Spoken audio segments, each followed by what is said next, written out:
there are 6 perfections, and within that, the perfection of wisdom.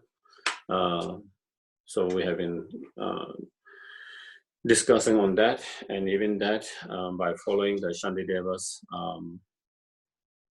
guides to Bodhisattva way of life. And then within that, we came to the point where Shantideva explaining on the meditation on for mindfulness. And again, as I mentioned at the beginning, when you talk about for mindfulness, you know, there are different way of practicing. In generally, you know, there's a practice of mindfulness for mindfulness in relation to some of the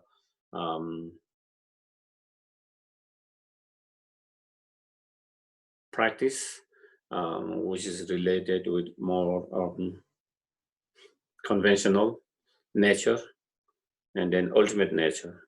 And as I mentioned, when you meditate on, in general, you know, the meditation on mindfulness of the body is to see, practicing the body as seeing as impure nature. And then when you meditate on the mindfulness of the feeling, then by meditating on seeing all the contaminated feeling as in the nature of dissatisfaction and suffering. And then we meditate on the mindfulness of mind, then meditating on the impermanent nature of the mind. And then when we meditate on the mindfulness of the phenomena, then meditating on the nature of selflessness. And here the author Shantideva is actually presenting the 4 mindfulness in relation to those 4 objects, but meditating, reflecting, meditating mainly from the selflessness or emptiness point of view. And so, and within that, I think we finished the meditation on the first. There was explanation of meditation of selflessness of persons. We finished that, and then when he explained the selflessness of phenomena, then he explained in terms of 4 mindfulness. And within that, we finished the mindfulness of body. And then now we are in the point where he's explaining on the mindfulness of the feeling. And even within that, I think we finished some verses, you know, by analyzing, you know, because when we talk about feeling, there are 3 types of feeling, naturally, unpleasant feeling or painful feelings or suffering, and then there's happiness or joyful feelings, and then normally neutral feelings. And within that, then the analysis of whether the feeling of suffering, whether the feeling of suffering is truly or inherently existing or not, that kind of analysis. And then also analyzing the feeling of sufferings or pain, whether it is a truly existing or inherently existing or not. So that kind of analysis, through that kind of analysis, then one begin to have better understanding, even though when we have feeling, you know, whether it is a painful feeling or whether it is a pleasant feeling of joy, you know, even though we feel those feelings as so real, so concrete, so solid, and so truly feel like it's so true, truly existing. And therefore, when we see those feelings, whatever feeling when you experience pleasant, unpleasant, when you have that strong grasping the way it feels to us as a truly or inherent existence, then it gives rise to different emotions. In relation to a pleasant feeling, then we started to feel attachment towards that feeling. If it is an unpleasant feeling, then we started to feel aversions and anger towards that feelings. And that due to that kind of attachment and aversions and angry, then it disturbs our mind, and then also it lead to many other negative emotions, as well as create negative karma and so forth. And yeah, I think we are on verse number 90. Is that so? I think so. I believe you finished 88, Geshe. I think we're on 89. Okay.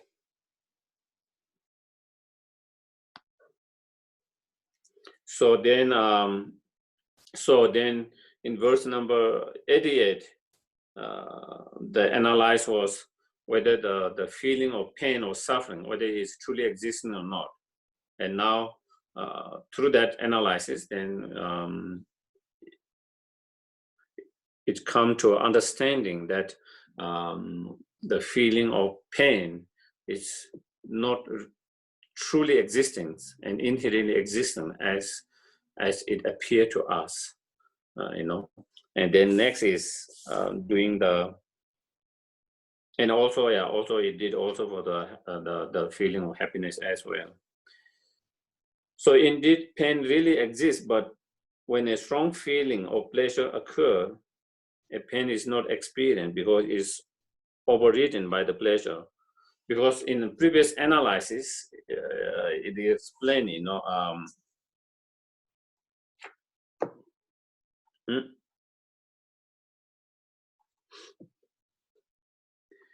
if the feeling of happiness is truly existing, inherently existing, then that means it will always be there,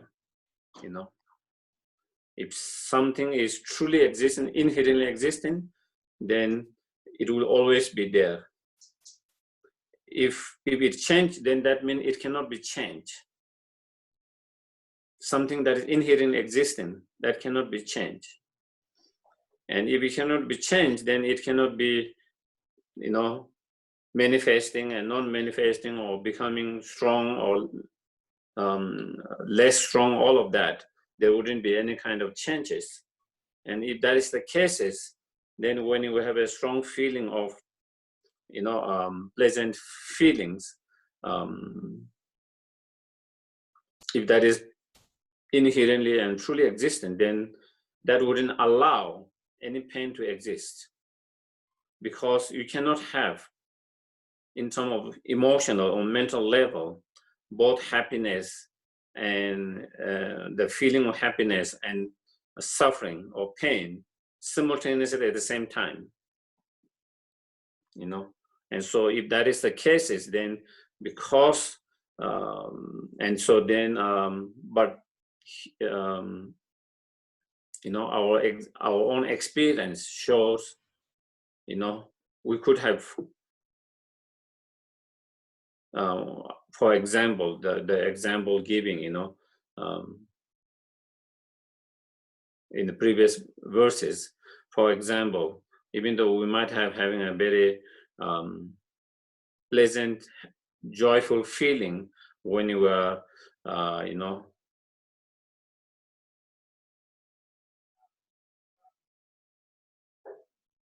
in all the external conditions are great, and when we are enjoying our favorite food, delicious food, there is an enjoyment, there's a pleasant feelings. If that pleasant feeling and enjoyment is truly existing or inherent, it appear to us, then that wouldn't change, that will always be there. And if that is the case, then we suddenly hear some news, bad news, and then we are grieved by that bad news. And when that happens, we don't experience the same feeling of pleasant that we were feeling before. even with the food that we are enjoying. There's no more same level of the pleasant feelings. And it is not something philosophical or something. That is our direct experience. And that pleasant feelings, has been reduced or gone due to new feeling of unpleasant feeling due to something negative news that by hearing negative news, and that could be other way around, and so there was some on that, and so here it says, when we have a strong feeling of joyfulness, here is saying there is it doesn't mean there is no painful feeling. The painful exists, but why we are not feeling strong? Because we are feeling the pleasant feeling so strong, and so therefore the pain is not experienced, even though it is there. The painful feeling there, but it's not experienced because that powerful pleasant feeling override is that painful feelings overridden by the powerful pleasant feelings, so if that is that, so then again we could feel that way. One can come with that kind of and so then to that, then the Madhyamikas add simply because it lacks the defining characteristic of feeling, namely experience. How can something which is not one of nature of experience be feeling? So if you say at that time the feeling of pain is there, when you have a strong feeling of pleasant feelings, even though there is a feeling of pain, but you are not experiencing it. You are not experiencing it because you are experiencing very powerful pleasant feeling. And so if that is the case, then the point here mentioned, then how can you say that painful feeling is feeling? Because that cannot be experienced at that moment. And when you define what is feeling, the definition of feeling is a mental state, that experience, either pleasant, unpleasant, or neutral. So then how can it be a feeling that does not have all the quality or characteristic or nature of the feeling? If it is a cup, then it needs to have all the characteristic quality of the cup. If it doesn't have all this quality, how can you call it a cup? If it doesn't have all the quality, the function of that. And same thing, when we define the feeling, what is feeling? What is the nature of feeling? What is the feeling? Feeling a mental state, one of mental factors, a mental state that experiences one of those three different experiences, whether pleasant, unpleasant, neutral. And so here he's saying, you are saying there's feeling, but you don't experience that unpleasant feeling. And then here, then it says, it can't be feeling if you are not experiencing it, because feeling has to be experiencing. And so that is the point here Shandeva's making. And then again, to clarify that answer, is saying, it is feeling because there is experience of very subtle pain. So now here is saying, it is experiencing. So previously it is saying it is not experiencing, but now it is because, so now it is saying it is experiencing, it is that subtle pain.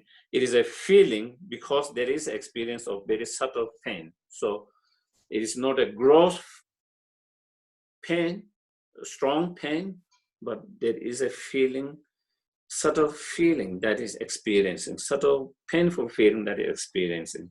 Surely only the gross aspect of suffering is dispelled by the strong pleasure.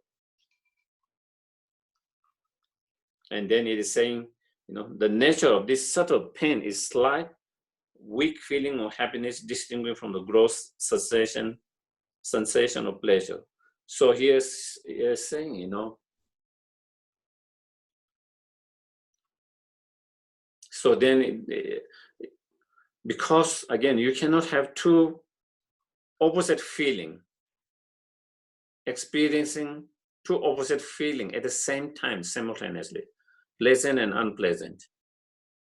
And so now he is trying to clarify that, saying that very subtle pain, is experienced, and that subtle pain is so subtle and so slight and so weak. So it is, in a way, it is a very subtle experience of happiness, which is different from the gross level of happiness. So now because it has a contradiction. If you say, even you say it is a subtle pain, still you are experiencing. And if you are experiencing, even it's subtle, still you have two different opposite feelings. It's just one is more strong and one is more weaker, but still you are having a pleasant feeling and unpleasant feeling at the same time, simultaneously. And so then he see there is a contradiction to that, and now is trying to change a little bit, saying that subtle pain that is experienced is actually not a pain, but is more like a very subtle level of happiness, and it's not a gross level of happiness. And so making that kind of distinguishing, and again, to refute that, the Mind-Only School or Madhyamika say, however, this subtle experience cannot be possibly be a form of pain, because you now say it is form of happiness.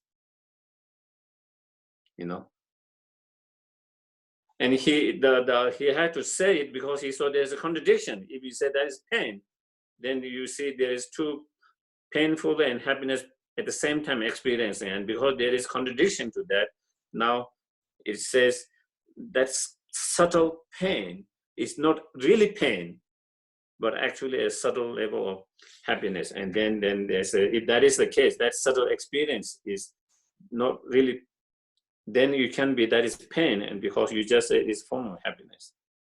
And so no experience can be simultaneously pleasurable and painful. Definitely in relation to,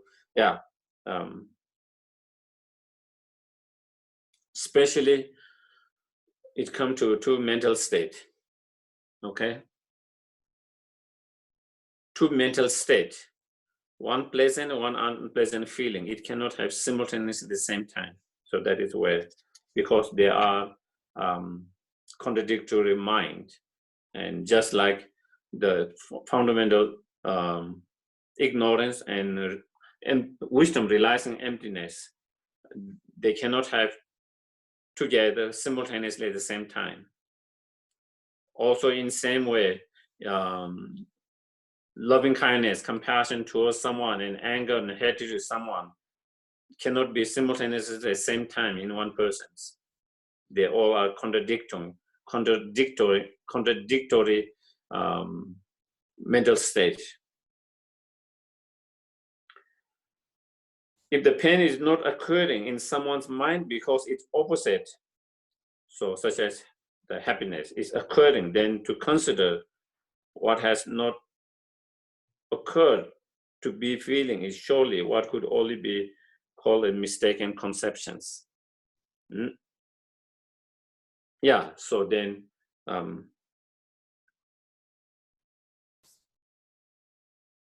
if you say pain is not occurring when someone is in pain does not manifest,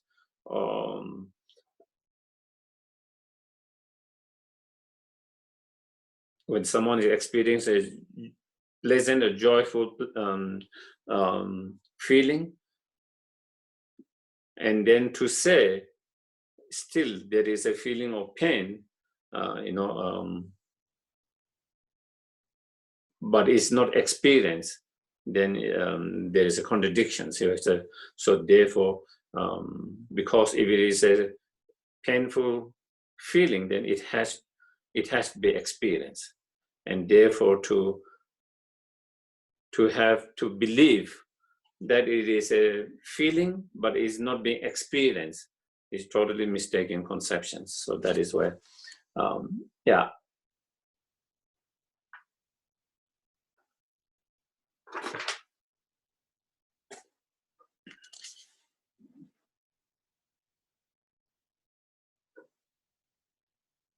Also, if you see in another way, you know,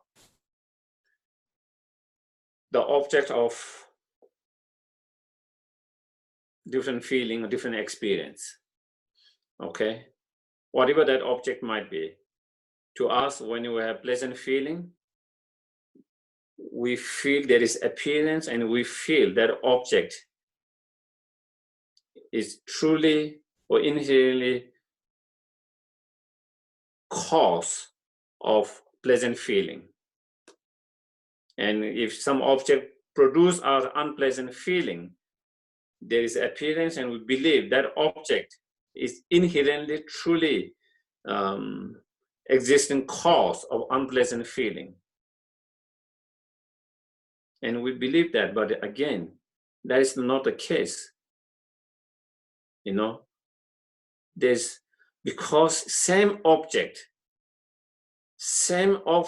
can give rise to happiness to someone else, and same object can give rise to suffering to someone else.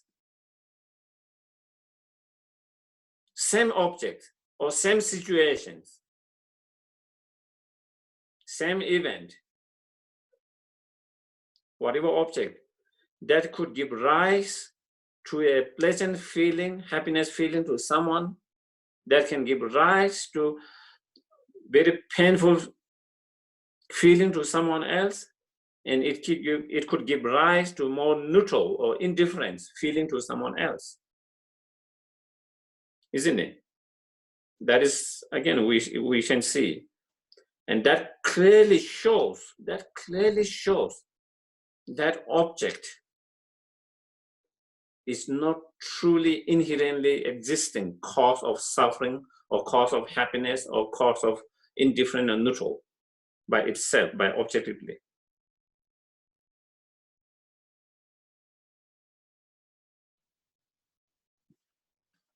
But to us, that is not how it appears, you know. And that is the problem, you know. The problem is that to us, when we have pleasant feeling in relation to some object, the object appears as truly inherently existing cause of that happiness, or it is suffering, cause of suffering. And we believe that. And that is totally misconception, totally mistaken.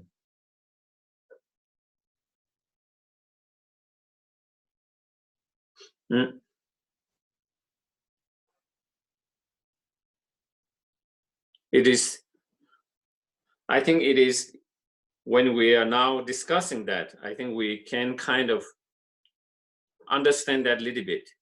Not only among different people, even with ourselves, same situation, same event, same object, sometimes it gives rise to happiness, sometimes it gives rise to suffering, isn't it? Same object, same situation, same event. Sometimes when it snows, it makes us upset. Sometimes when it snows, it gives us joy. Sometimes we don't care. Neither we are very upset, neither we are kind of, it gives you a lot of joy. Whether it is rain, whether it is snow, isn't it?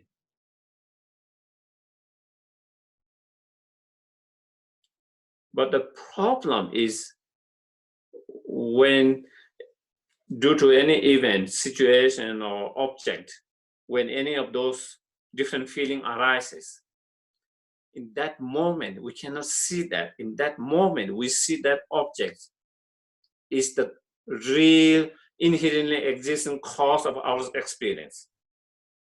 We can't see that experience, whatever experience we are experiencing, coming from our own mind, our state of mind. Instead, there is strong feeling, belief that this feeling is produced by, real and truly produced by that truly existing, that cause, that object.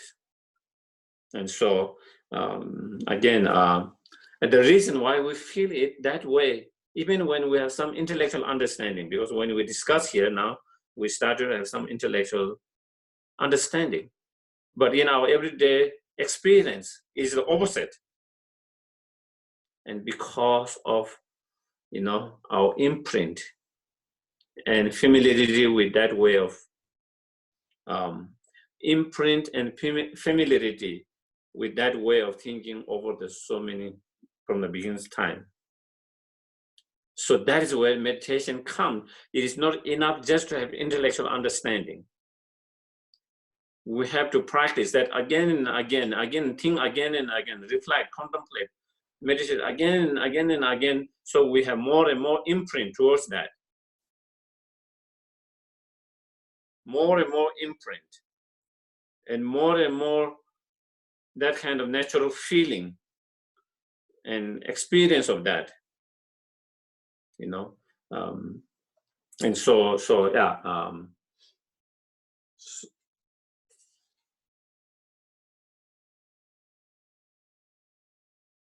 And so therefore, 92, therefore, as a remedy for such mistaken conceptions that we already just explained, one should cultivate the wisdom which analyzes the non-true existence of all phenomena. So in order to overcome and destroy and eliminate that kind of misconceptions, that kind of fundamental ignorance, that mistakenly apprehend the object to be truly existent, inherently existent, as well as the experience, the feeling itself to be inherently existent, truly existent. In order to overcome that kind of ignorance or misconception, then one need to cultivate the special insight, the wisdom that analyze the very ultimate nature of the object and the subject, the feeling itself.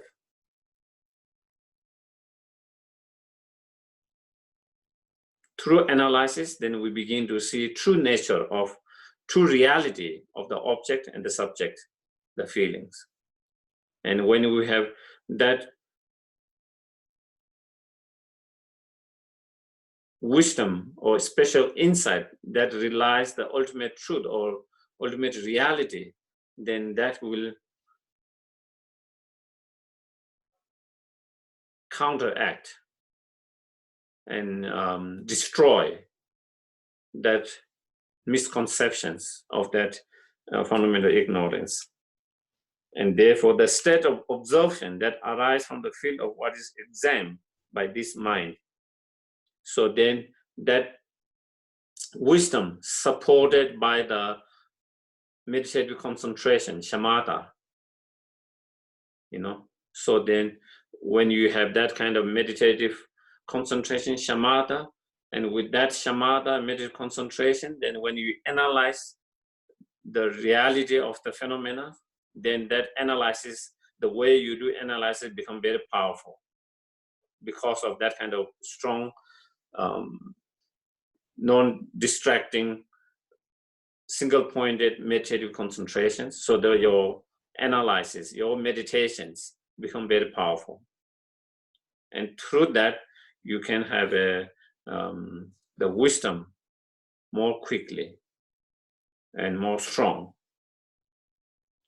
And together with the shamatha and karma abiding, meditative concentration and karma abiding, then the practitioner overcome that misconceptions, And so therefore, examined by this mind is nourishment that sustains the yogi's understanding of the way the things exist. So then it is like the food that nourish our body and the mind. Similarly, the practitioner, the yogi, they are nourished by the yogis. The practitioner is nourished by that kind of the union of meditative concentration and the wisdom. And through that, and then they can overcome that misconceptions. And having overcome the misconception, then they can overcome all the other delusions that arises due to that misconceptions. So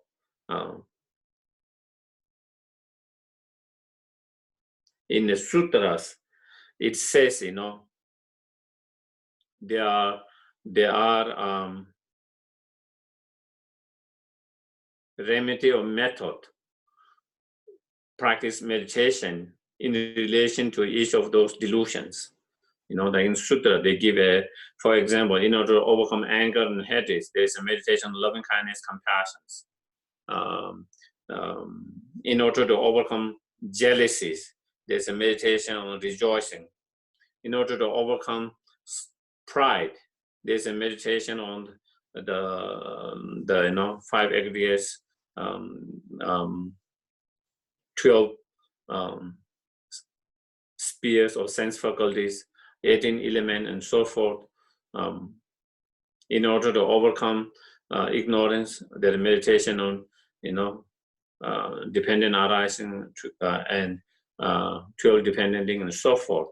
So there is individual meditations or remedy or antidote towards different delusions. But with those remedy or those meditation, it only overcome those individual delusions, not all of them. For example, loving kindness, compassion does not become a antidote towards our attachment. Loving kindness, compassion can overcome anger, hatred, selfish attitude, but it cannot act as a direct antidote toward the attachment.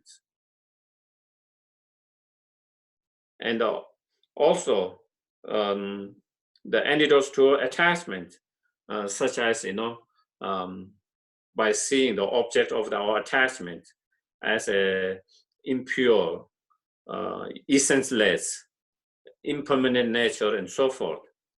By seeing that, we can overcome the attachment, but that meditations cannot overcome anger, especially the meditation on impurity, by seeing impurity, essenceless of the object we're attached to. So then we have to apply each of those different meditation in relation to different delusions. So it becomes kind of so many. On other hand, the meditation on selflessness, emptiness, act as antidote, all of them. And that is why it is so powerful and so important. It's difficult, but if we can have that realization, then we don't need to have different meditation for dealing with the different delusions. With one meditation, you can destroy all the delusions. And again, because all of those delusions arises on the basis of that fundamental ignorance or misconception. And if you can destroy that, it's like the root of the tree has been destroyed. So then you don't have to destroy the branch, the leaves, the flowers, the fruit. They will dry up. They will dry and they will die. If you kill the very root of the tree, the plant, then all other will dry up naturally and they will die. And same thing here. And so that is why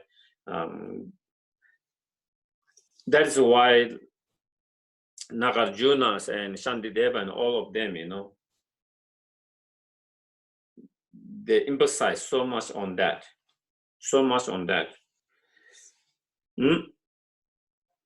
And so then next, 93, 95. Again, this is another different way of analyzing. It is a different way of analyzing in relation to the feelings. And so this analysis is until verse number 92, it analyzed on the feeling itself, whether it is truly existing or not. Now it is trying to analyze the cause of the feeling, whether the cause of the feeling is truly existing or not. So just as in 12 link, if we see 12 link, then due to the contact, then there's feeling. Due to the feeling, there is craving. Due to the craving, there's grasping. Due to the grasping, there is existence. Due to the existence, there's birth. And then due to the birth, then there's aging and death. So that is where the 12 link, the evolutions of the samsaric birth, and that is how it comes. So same way, so the feeling arises from the contact. So here is another way of looking, since the feeling comes through the contact, okay, then seeing whether the cause of the feeling, the contact, whether it is truly existing or not. If it is not truly existing, the cause is not truly existing, then result can't be truly existing. If the cause is not impermanent, the result cannot be impermanent.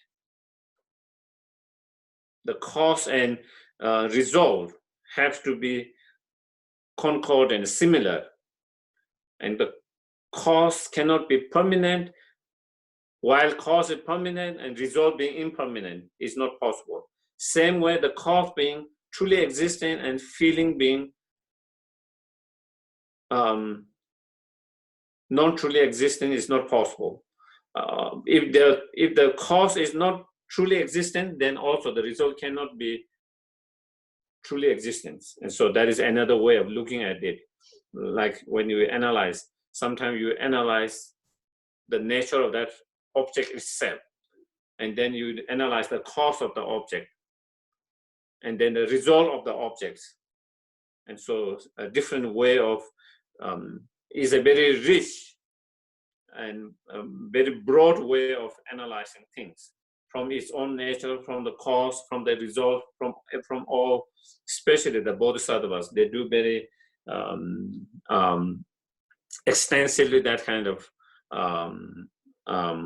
analysis.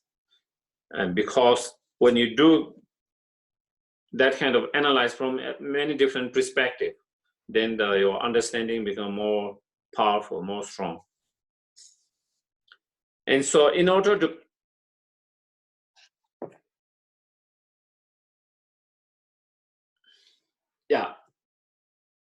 okay, maybe I can come later. So in order the feeling, first we must have the contact between the sense and the objects.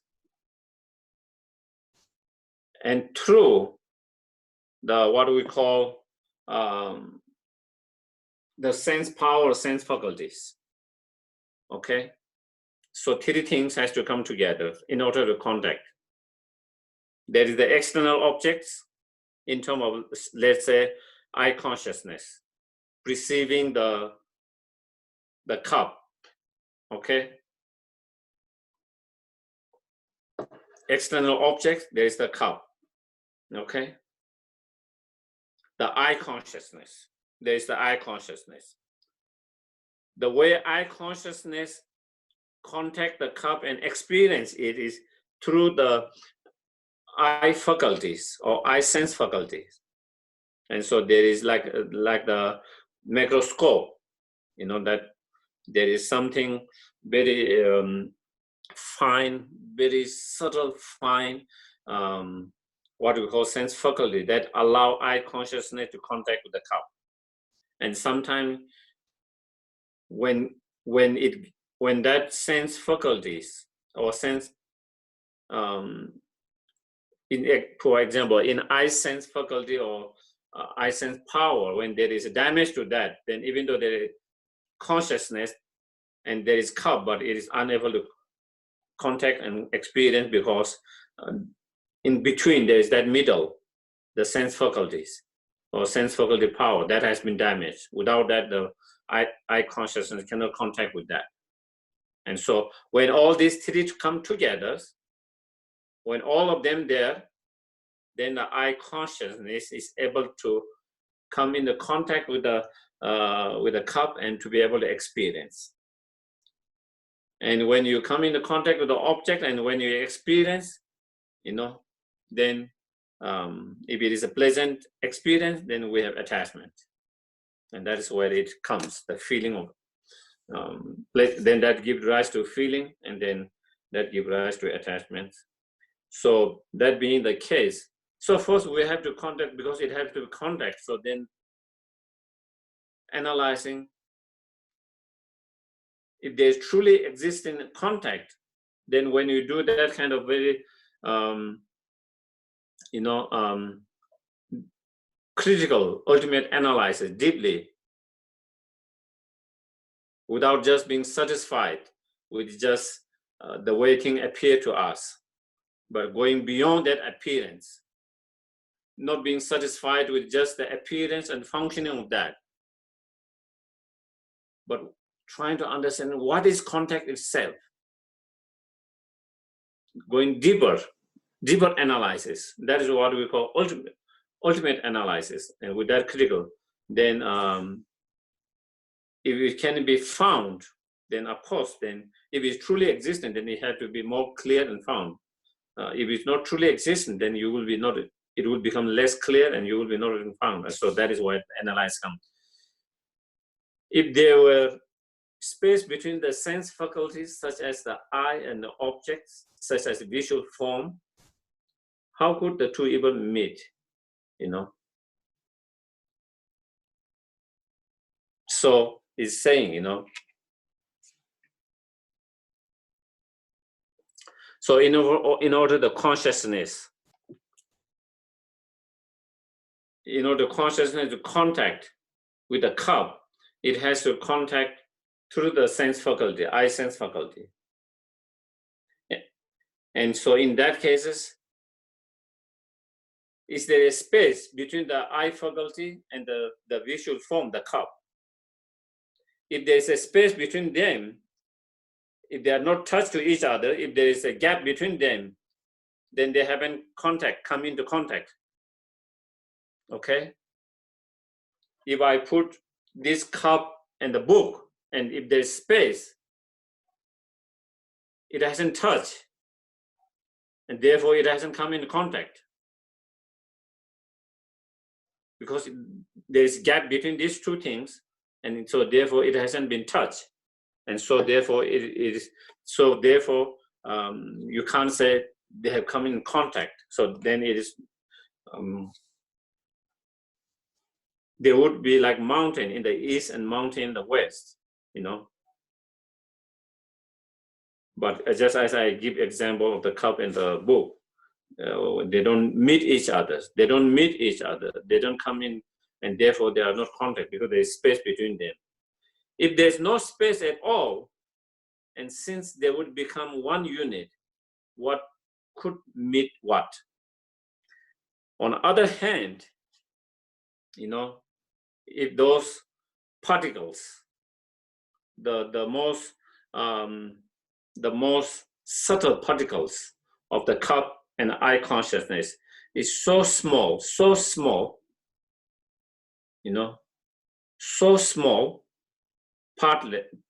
part. So then, so then that they become one. If they become one, you know, where without gap, one kind of entering into each other's and merging in each other's in that way, and then they become one. And if they can become one, then they are not separate. If they are not separate, then we can't talk about coming in contact with two objects. Okay. When we talk about coming in contact, we are talking about two objects, separate objects coming together and coming in contact. But if they become oneness, unit, oneness, then you cannot talk about two objects coming in contact because there's no two different separate objects, you know. And so that is the analysis. And so therefore, again, you cannot say they come together, meet, and come in contact, because there is no two separate objects that coming together, meeting and coming in contact. And so when you do that, then again, there's no contact, even that one. There would be no meter and nothing to be met with. And then next one, I think maybe we could have a little bit of break so our mind can get a little bit kind of relaxed. And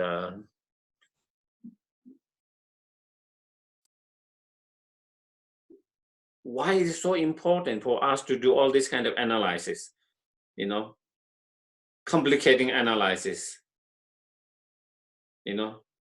Sometimes we do feel that, you know, why is it necessary, you know? But because even in terms of contact, when you think of an object coming in contact, again, there is sense of feeling the contact as existing truly from its own side, objectively. There is appearance, and there is our mind apprehend that is the reality, that is the truth, and that is the way things are in terms of contact. And so then there's strong grasping to it, and then that has to be breakdown through that kind of analysis. You know, when you do that analysis, then we begin to see, oh, before I felt so strongly that there is so-called contact of object and subject from its own side, truly, objectively as itself, truly, you know. And now when we do that, then it becomes less. If something is truly, the more deeper analysis you do, the more clearer things have to be. For example, you know, in terms of some news that we hear, and if the news is true as it is presented, the more investigation, the more further investigation you do, the more clearer it has to be. The more further investigation, more deeper investigation, then it started to become less and less clear, and then there's no evidence, no proof. Then, even though it seemed it was so true, when you don't analyze deeper, isn't it? I mean, we get so many informations. When you first hear it, when you first see it, it's so convincing. It's true. But later, when they investigate further and go deeper, then it's totally different than how we saw it, how we heard it, how it was presented. And then we begin to see false. It is false. That appearance is totally false. And how can we that prove? By going more deeper investigations. And same here, you know, when we don't investigate, analyze, you know, the appearance, it appeared to us so real, so true. In this case, the contact. And so if it's something so true, then when we do that kind of analysis, where is the contact? What is the contact? That kind of analysis, then it becomes less and less clear. And we cannot really kind of pinpoint with that kind of analysis saying this is the contact, or that is the contact, or the contact is there or here, you know. And so, and that means, that clearly shows, you know, it is not truly existing the way it appeared to us. And the moment we understand it does not exist, though it does not exist truly as it appeared to us, then we have less stronger grasping and clinging towards that object. The more you feel is real, the more clinging and grasping we have. The less we feel the less we feel real, the less we feel true, then we have less clinging and grasping towards that. And it is all about letting go of clinging and grasping. So that is why we have to understand why that kind of analysis is important and how it helps in terms of letting go of clinging and grasping. If we don't understand that, then we think, why we're getting headache, you know, why we are spending so much time, and why we are getting all this headache, trying to all these kind of analysis. Why not just kind of relax? And why we need to, you know, if we don't see that connections. But if we see connection, then we will understand worthwhile, importance, necessity of such analysis.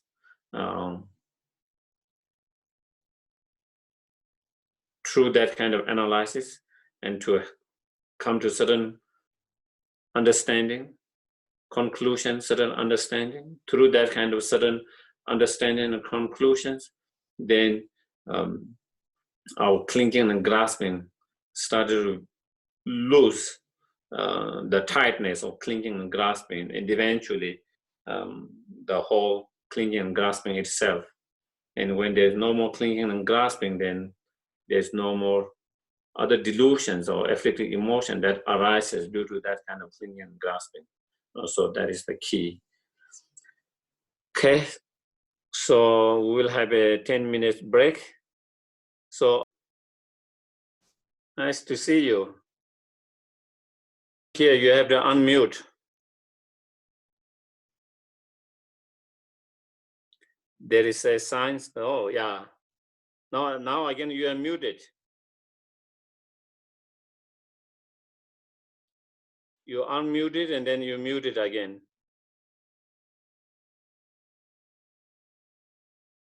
There is a signs like a. Here I go. Am I okay now? Yeah, good. Okay. Oh. So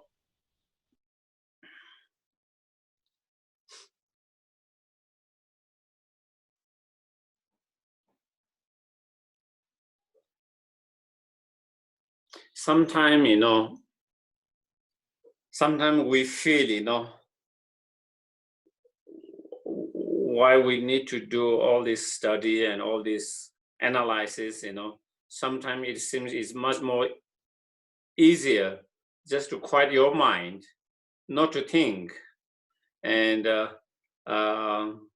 just mindfully watch your breath, your thoughts, your feeling, and not allowing to kind of not getting caught up in those different emotion thoughts, but just simply just being without any kind of, you know, struggles, judgmentals, without either trying to fight with them, but just simply just being aware, mindful, and being with it, but without getting caught up and involved with that. And definitely, you know, that kind of practice meditations, no doubt, help our mind to be more quiet, calm, as well as not to be taken over by those whatever emotions, feelings, you know, is a very powerful and nice technique,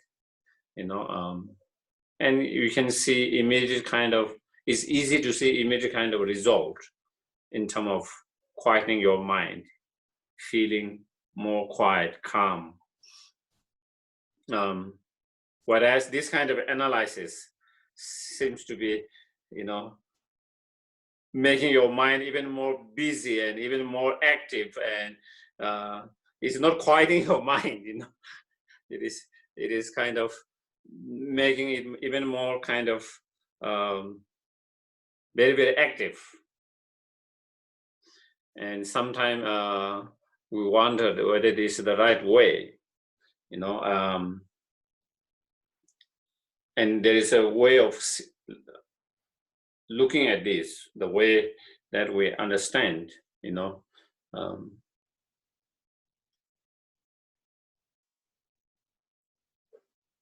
the other practice, more like the, shamatha, meditative concentration practice, which is very important and part of the practice. Whereas this kind of practice is more kind of the special insight where you do the analysis, investigating,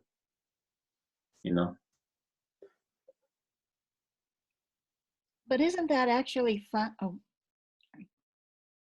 Yeah. You have questions? well, let's see. Unmute. I was going to say, You unmuted. You muted now. okay. You were unmuted before, yeah. Okay. Well, I was just going to say, for me, just to hear the discourse this evening, I can feel that my mind, it gets excited. Mm-hmm. There's something there that I'm like, oh, okay. The analyzation or analysis, Mm-hmm. it can be, well, I want to say fun. Okay. Good. Good. So, but that kind of understanding through that kind of analysis is very important to get rid of that misconceptions, the ignorance permanently. Without that kind of analysis or the wisdom through that kind of analysis, for example, I don't know whether this is the right example, but let me see. The classical kind of example, when in certain conditions, when it's a little bit dark, and then there is a rope, which is kind of a little bit kind of color like a snake, and the way it is, the rope is put in like a curling of around like curling snakes, and especially in an area where there is a lot of snake and someone fearful of snake. In that kind of situations, when someone comes, then they might see, because of many conditions, see, oh, there's a snake. Once you feel there's a real snake, there's a fear. Yes. Especially for someone who has fear with snake. If someone doesn't have fear with snake, of course, that wouldn't be the case. I have that many times. Even just recently, I was walking in the park, and someone has left a dog leash, which is kind of quite rope, which is quite thick and with some kind of little bit kind of color. And I saw a snake a couple of days before, not in the same area, but on the when I was walking by the river. And one day I saw that rope, and I just suddenly, I just kind of jumped a little bit, feel like there was snake. And it was even not in dark, it was in a daytime. So that is where similar. And so when you have that kind of fear, so okay, then I say, I just watch on my breath, my fear, observe it, be aware, watching it mindfully. I don't allow myself to be kind of taken away by that fear. And definitely that will help my fear to kind of become less, and it might not last, it will go. And especially if I can really bring my mind and concentrate on that, whether it's a breath or whether it's the emotion itself, and just immediately, definitely, if I'm good at that meditation, definitely immediately you wouldn't have the fear, strong fear at least, and the fear will not last long. But then when you come out of that meditation, that state, again, that you see that again, it reminds you, oh, the snake is still there. Again, you have to do that same meditation. It's kind of endless. When you are in meditative state, it doesn't allow that fear to arise and not to last for a long time, because it's momentary, and then you can let it go without being caught up in that. But still, again, you look again, oh, still the snake's there. Again, that moment, again, the fear could arise.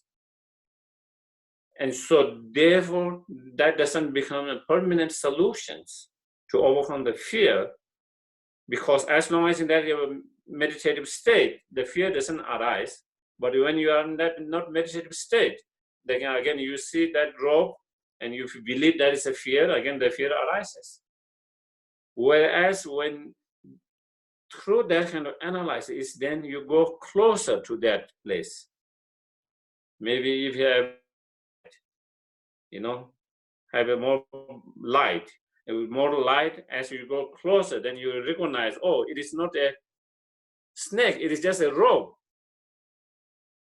The moment you realize, as you go, you analyze, you go more closer, and then with going closer and you investigate and analyze, and then the moment you realize it is not a snake, it is a rope, then you can let go of that fear coming out of that, because you believe that it's not permanently, whether you are in a meditative state or not meditative state. And then later, you see same places. Next day, you see same place, and oh, that is the rope. You are reminded of the rope, and even you see it, you don't believe it is the snake, so you don't have the fear. And so that is why shamatha is not enough, and special insight is needed to overcome the delusion permanently. And that is where the Buddhas first taught the meditative concentration, shamatha. It has a great benefit in dealing with the delusions in that level, but then it is not the permanent solution until you have that the special insight, the wisdom. And that wisdom, like that kind of, through that analysis, through that analysis, investigation, then you realize, the object is not the true or real as it appeared to us, and the way we believe it, the way our mind. Once you realize that, then then you don't have to repeat that meditation again and all the time, endlessly, with each of them. And so that is why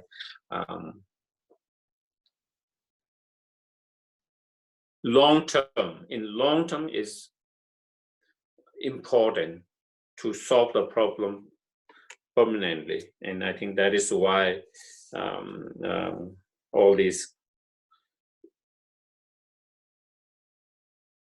the Indian masters go so details into all of that. Also, even in sutra, the most of the sutra, at least among those who has been translated in Tibetan language, there are more than 100 volumes, and most of the teachings is on prajnaparamita, perfection of wisdom.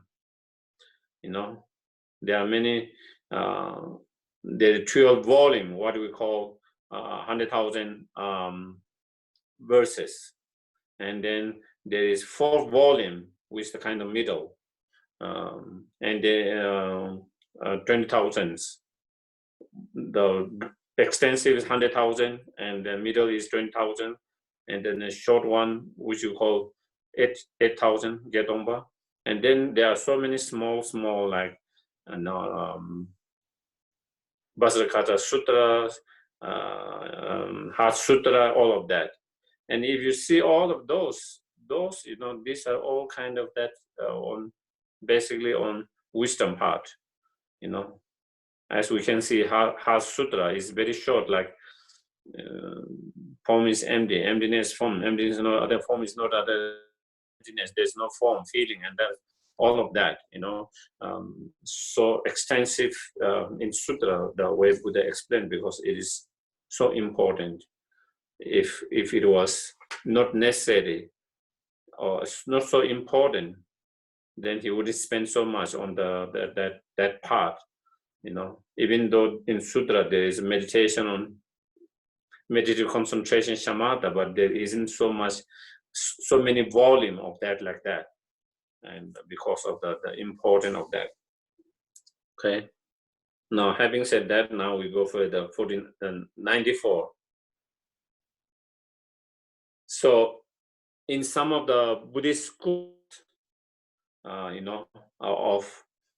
they believe there is a partless atom, the fundamental, and they call that is the ultimate or absolute.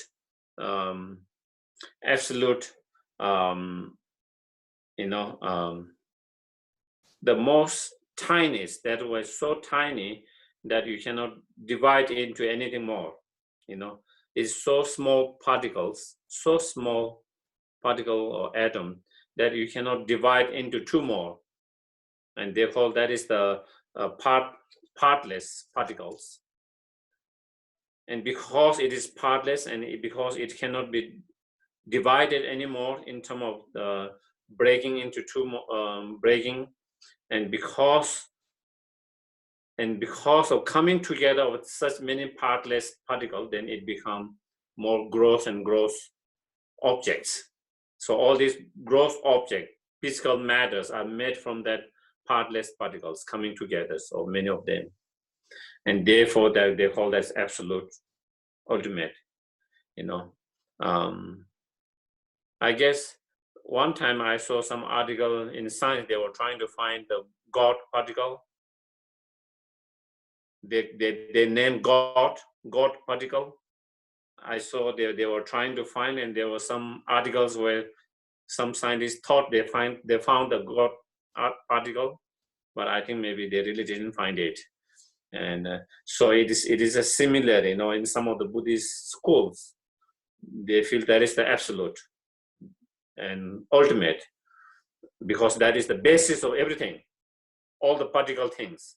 That partless particle or matter or the atom, the most subtle or smallest, is the basis for all other physical matters, energies, physical matters, energies, and form. And therefore, and that kind of concept is refuted by the higher schools, the Minoli school and Madhyamika schools. And so here also that is where it is imputing, because the other schools, not only there's some Buddhist schools, but also non-Buddhist schools, many also believe there is such particle and they are absolute and truly existence, and which is the basis for all. And so And so that is kind of reputed by both Mind-Only School and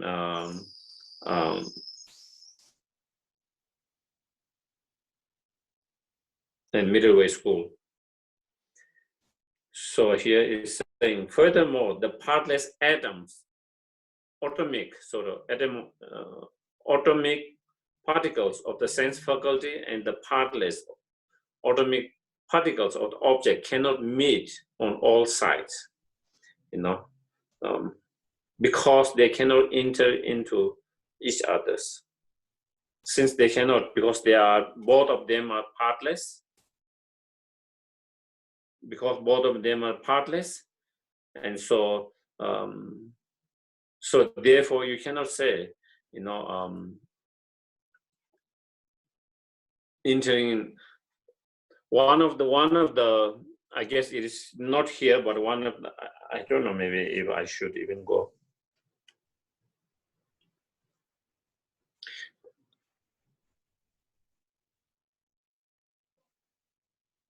They say there's nothing which is partless. The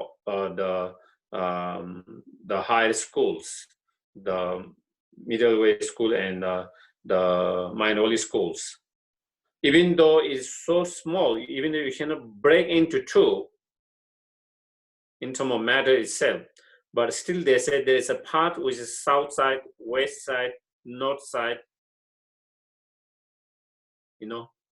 If there is no west side of that particles, even though it's so tiny, you cannot break into two more. But if you don't have, there is the west side, south side, east side, north side,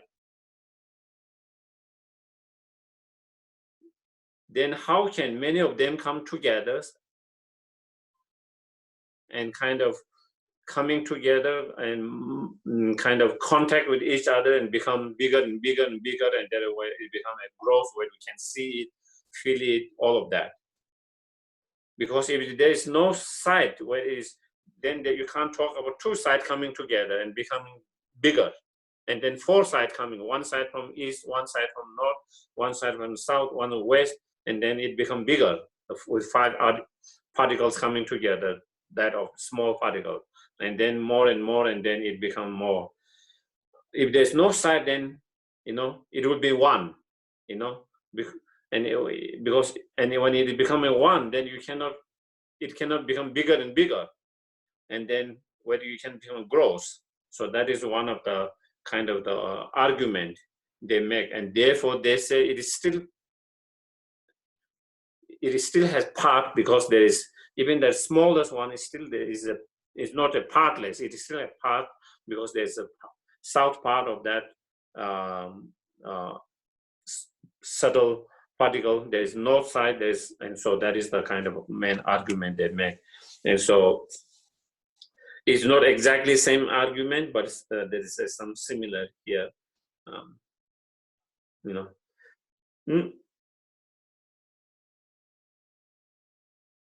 This is because atomic particles have no space inside.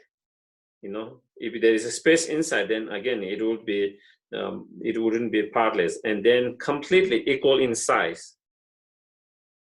Were they to meet, they would have to do in this way, and because without one partless atomic particles entering into other, there will be no mixing of the two. And if there's no mixing of that, without this mixing, there will be not possibly be any meeting on all sides. And if there is no meeting, then how can you say they come into contact, And how could then 95? How could it be logical for those who accept existence of partless atomic particles, say that it meet on one particle side by another partless atom, because that is what they say. How two particles, partless particles coming together and meeting that, and then through that it become bigger and bigger, and then it become a growth where we can see it. So then it's not possible. And if that were the case, partless atomic particle will have one part which is met and another part which is not met at all. And if that is the case, hence, it will no longer be partless. However, if you ever see automatic particle that has no parts but can still be met with this, please show this to us. You know, and so therefore it also follows that it's illogical. Oh, this is different. So again, in order to come the contact between the sense faculty and the objects, because we are talking contact, and then how they come contact. If there is a contact, then they have to come together. If there is come together, then if you go more deeper and deeper, then it comes to the partless particle of them. And if they are partless, you know,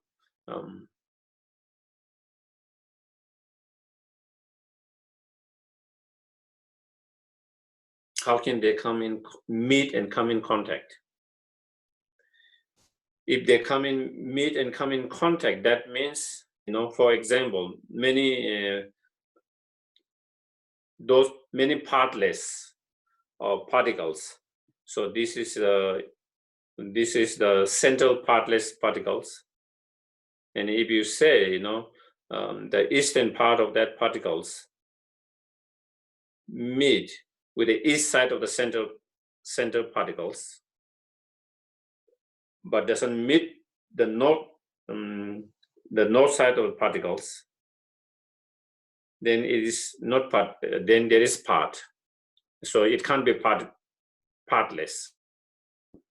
Okay, it can't be partless because there is part which touch and met or contact one side, and it didn't contact another, met and contact another side.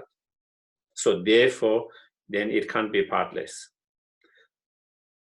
But if that particle meet and come in contact with all sides, south, north, all of that, then it will merge into one with that and become one. And then there is not possible for many particles, partless particle coming and becoming bigger and bigger, and that way it becoming gross. So therefore, so then it is refuting that, and so therefore it's not possible. And so then again, you know, there is again the caution. Although there is no physical meetings, there does exist a mere aggregations of sense faculty, the object and consciousness to produce the effect of cognitions. So again, you know, for the consciousness to come into contact with the objects, there is the explanations of the functioning of the mind, you know, especially is that in order for any consciousness to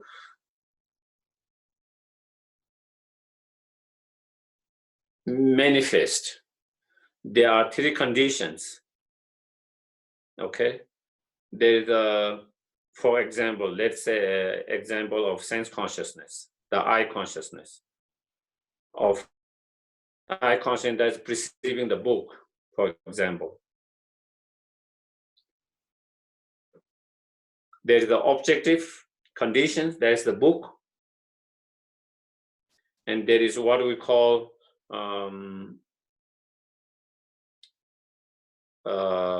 again, how it is called, empowering condition, dominant conditions,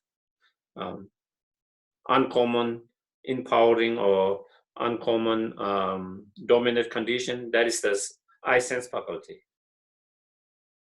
And then there is the immediate preceding conditions, and that is the preceding moment of that eye consciousness. So when all these three conditions come together, when all these three conditions come together, then this eye sense consciousness is able to perceive come in contact with the book, then perceive the book. Okay, so that is.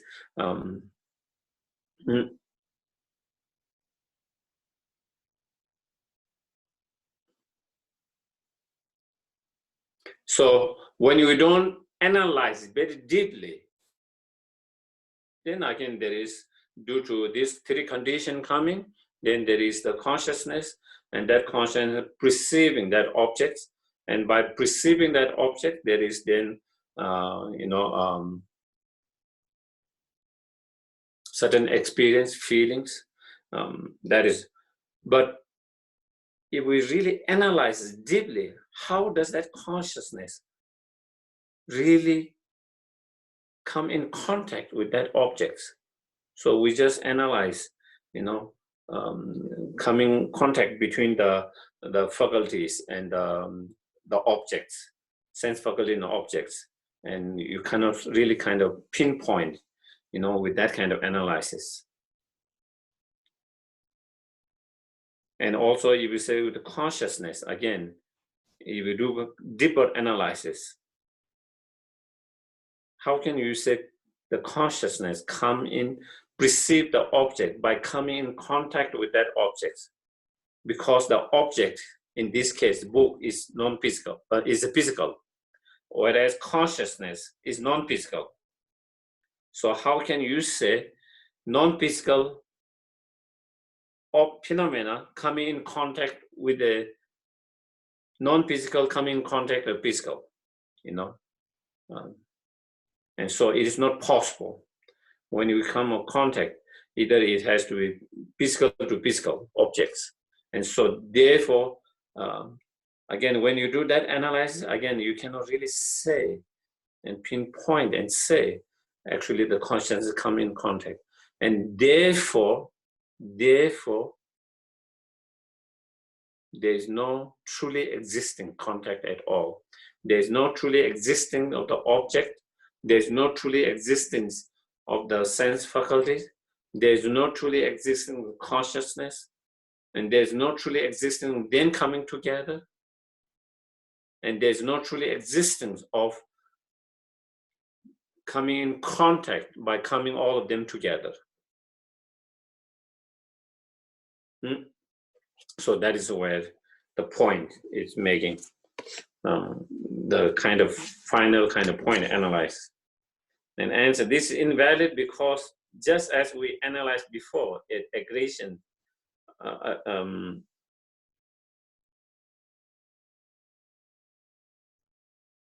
aggregations is not found to be truly existing things. So here is when we don't analyze that kind of critical analysis, there's appearance of three objects coming together, and there is functioning of that, and there is coming in contact of that, and due to coming in that contact, there is the consciousness perceiving that, and through that it produces certain feelings, experience, and there's that functioning and effect. That is when we don't do kind of critical analysis, deeper analysis. That's how it is. But if we do more deeper and critical analysis, then again,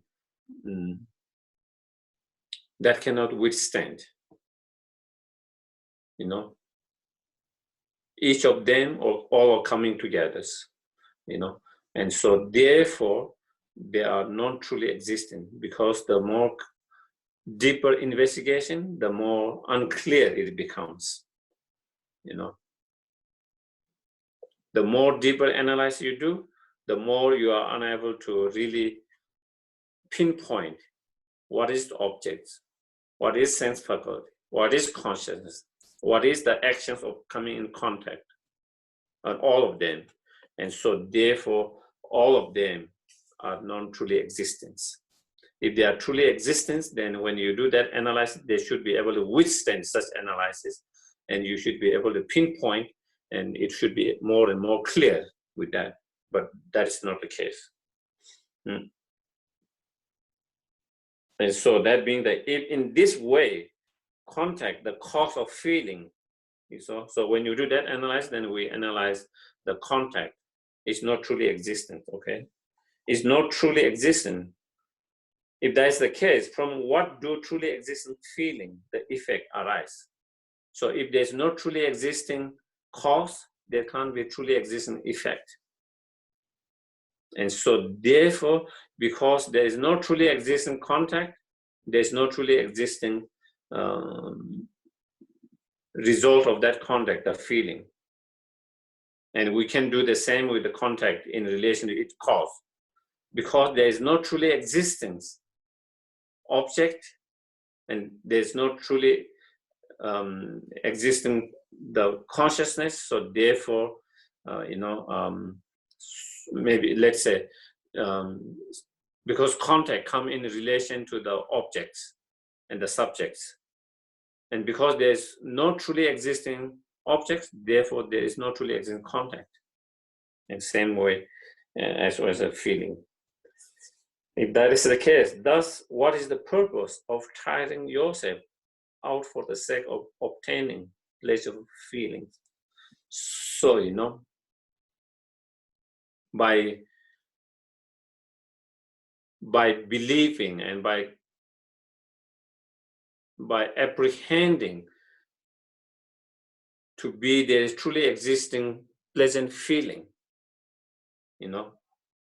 why we walk endless in our life? Because, for example, let's say we work tirelessly in our life. For what?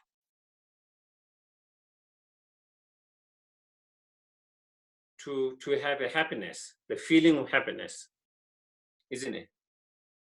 We work for whole our life tirelessly, doing all different kind of things, day and night, all different kind of things, doing all different things. Why? Because we want happiness.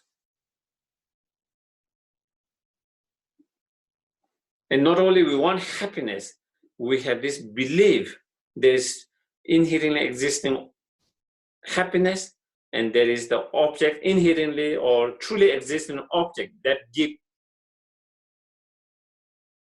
truly existing happiness. Do you get it? Yeah, we kind of believe there's truly existing objects that give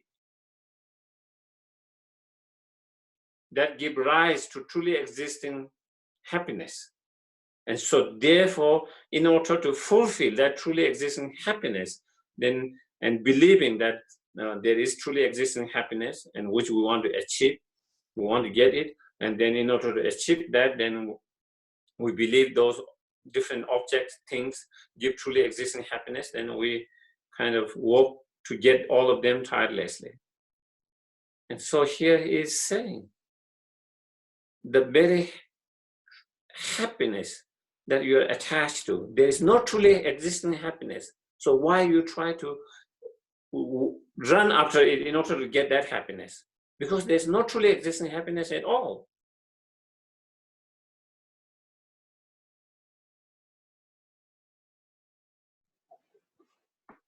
And so that is the point. And so therefore is saying, so that is where he's saying. And likewise, whose mind could be caused any harm by what painful feeling? And again, we try to, in our life, we try to avoid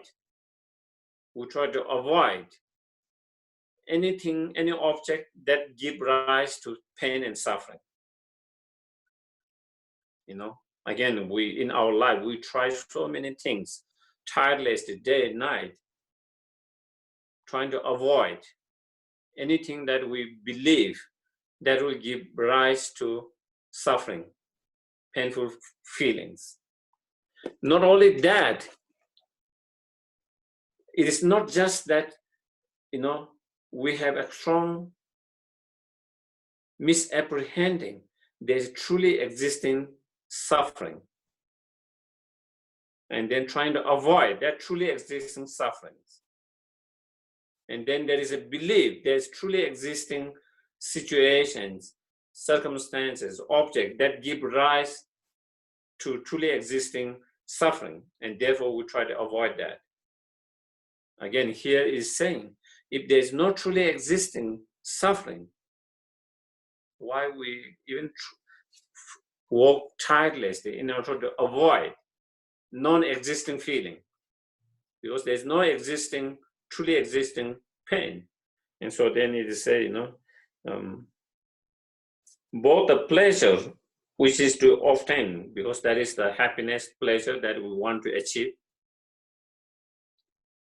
and the pain, which harm, which we try to avoid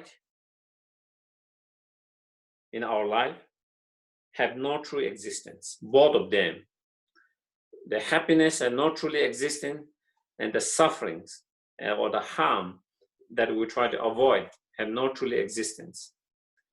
And therefore, since they don't have truly existence, therefore trying to work tirelessly on the basis of that, believing they truly exist, is totally misconceptions and totally deceiving and totally wasting our time and totally wasting our energy. And that's what it's saying. And again, if we really check it, if we really analyze our feelings, when you have, whether it's pleasant feeling or unpleasant feeling, suffering or happiness, or the happiness that we try to achieve, and the suffering that we try to avoid, does that, the happiness which we try to achieve and to which we are attached, and the suffering to which we try to avoid and to which we have aversions, how does it appear to us, both those feelings, as well as the object of those feelings? Does it appear to us they are not truly existence? And do we really apprehend them as not truly existent, or they appear to us so real and so truly existent, whether it's the feeling or the object of the feeling? If we really observe, watch, when you have that feeling, those feelings to us, it feels so real, so true. Not only those feelings, then the object of those feelings as well. And that is why, we become so strongly attached and strongly aversions. If we see if we are able to see them are not as truly real and not as truly existing as it appeared to us, but they are more like a deceptive, false, then we will not be so strongly attached to those happiness. We will not be so strongly have an aversion towards the sufferings. While not being still attached to the happiness, we can still try to pursue the happiness. While not strongly being aversion to the pain and suffering, we can still pursue in avoiding the pain and suffering and cause of pain and suffering. And when we do that, then we have less strong feelings, less sufferings, But at the moment, we have a lot of suffering and pain because we are so attached to those happiness. And so when we cannot find the happiness, we get so unhappy, isn't it? We become more unhappy strongly and more miserable the more you are attached to happiness and when you cannot get it. If you are less attached to it, you will try to still pursue the happiness, but if you cannot get it, you will be less disappointed. and less miserable, less unhappy. And same with the suffering. The stronger aversion we have, the more painful it is when we are unable to avoid it. More miserable and more unhappy we are when we try to avoid, and when we cannot avoid the pain and suffering because of stronger aversion. But if we don't have a strong aversions, strong disliking, and still we can try to avoid it, and even when we are unable to avoid it, it will be less painful, less suffering.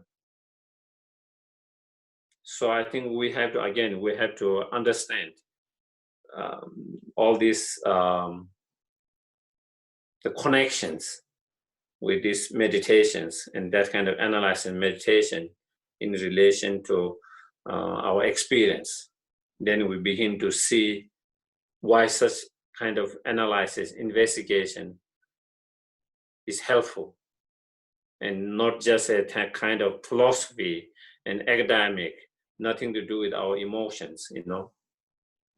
So I think we will stop here. Yeah.